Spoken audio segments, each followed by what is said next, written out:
Today, you're going to find out what happens when you add Coca-Cola to your braised short rib recipe, and I think you're going to be just as shocked with the results as I was. So obviously there's two important ingredients to this recipe. You need some short ribs. These are fairly good from my supermarket, but a butcher you'll get even better. And then Coca-Cola. We're going to use one full of these little small cans, but if you only have normal size, just use half of it. I've also been using this new Babish knife. They call it a clef because it's a cleaver and a chef knife. Really loving it. I'll do a full review on that soon, but we're just going to do a very large dice here on some onion and carrot. It doesn't need to be anything small or fine. This is going to get filtered out of your sauce at the end. It's really there for the flavoring, so don't spend too much time chopping this up. And then we have some of my homemade beef broth just heating up on a back burner because we will need that as well.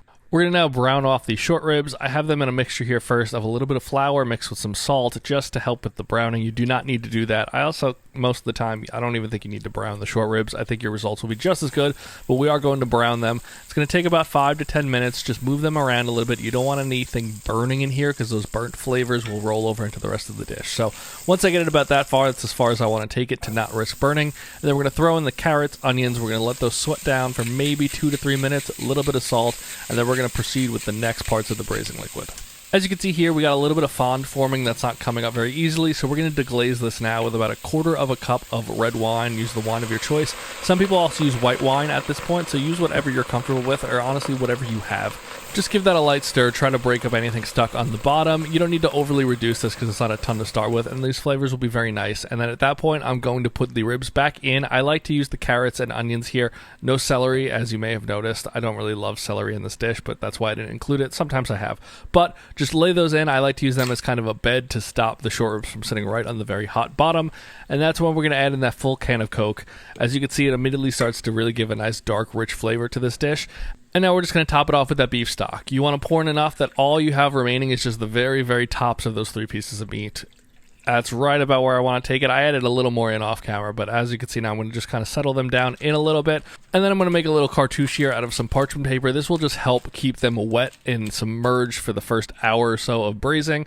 Throw those into the oven at around 275 to 290 degrees and let that go for 45 minutes to an hour.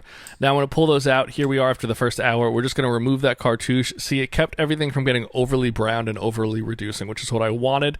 Now we could let that process start for the next 2 or 3 hours. So just move them around a little bit, throw those back in the oven. I'm going to scrape the sides down to make sure nothing's burning, but cook those for another 2 to 3 hours or until they are perfectly tender. I hit that point right here. This is right around the 3.5 hour mark. You can see the parts of the meat that are sticking out have got this beautiful crust that's formed on them. We've reduced probably here by 1/2 inch, which is perfect. Little toothpick test here to make sure that they're perfectly tender. Slides right in, right out, no effort whatsoever. We're good to go. So I'm going to pull those short ribs out. We're going to throw them in the fridge. Historically, I would have made these the next day, so they would have sat in the fridge for about 24 hours, but we're only going to do it for about 6 hours. I made these the morning that I wanted to use them, and I think that's plenty of time. Now we're going to strain out that liquid. That'll get all the big chunks out of the carrots, the celery, any meat chunks that may have fallen off. I'm going to transfer this into a quart container because that's how I was going to store it, but I do see a bunch of sediment in there, even though this was beef stock that I had filtered. So I'm going to run it quickly just through a piece of cheesecloth. You may not need to do this or think you don't, but look at all the grease and grossness that kind of pulls out. That just will make the sauce feel so nice at the very end. So do that, let that sit in the fridge, and then we'll be ready to assemble that. I'm going to serve this dish with a nice palm puree. So about 1 hour before I want to eat the ribs, I'm going to make this potato dish. We're going to cut a russet potato. You can use the Yukon Gold. They both yield great results here.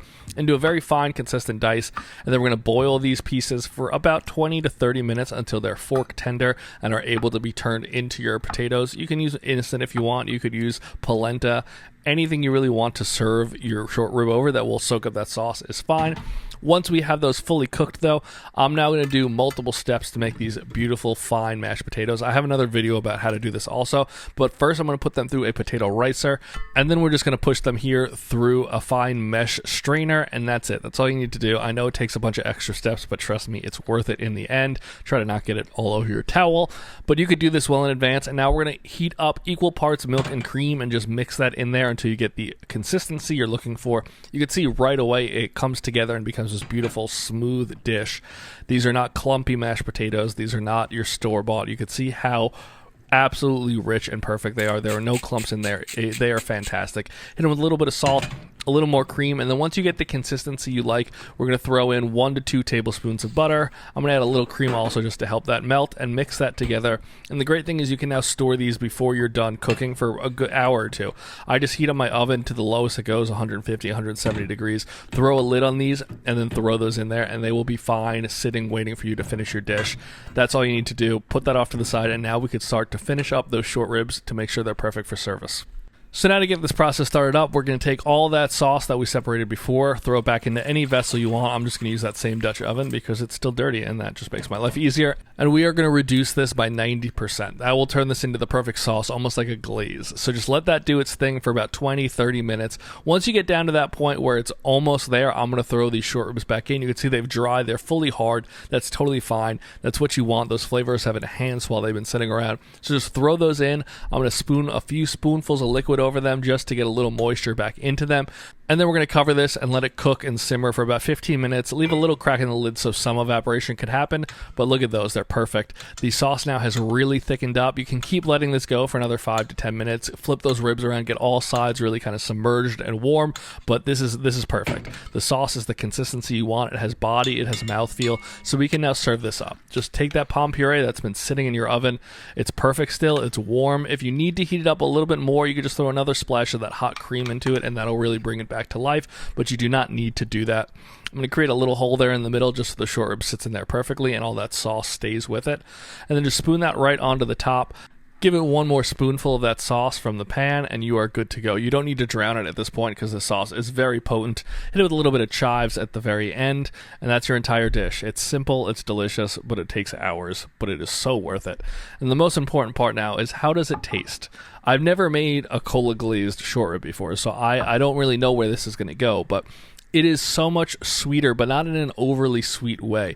It's still has that depth of flavor you expect from a braised short rib, but it has a totally different flavor profile from that cola braising for hours and hours. It has a really nice top end sweetness. I think this is going to blow your minds if you haven't made this before. It's a great way to change up your short ribs.